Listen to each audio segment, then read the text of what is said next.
حزقیل 15 باب۔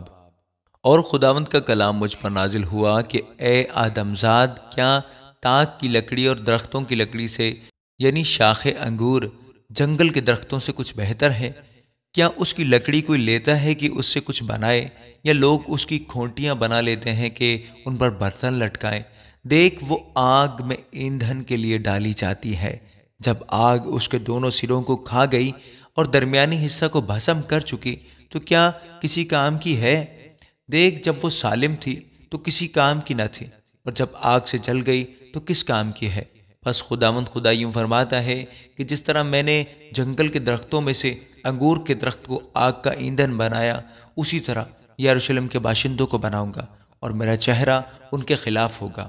وہ آگ سے نکل بھاگیں گے، پر آگ ان کو بھسم کرے گی، اور جب میرا چہرہ ان کے خلاف ہوگا تو تم جانو گے کہ خداوند میں ہوں، اور میں ملک کو اجاڑ ڈالوں گا، اس لیے کہ انہوں نے بڑی بے وفائی کی ہے۔ خداوند خدا فرماتا ہے۔ آمین۔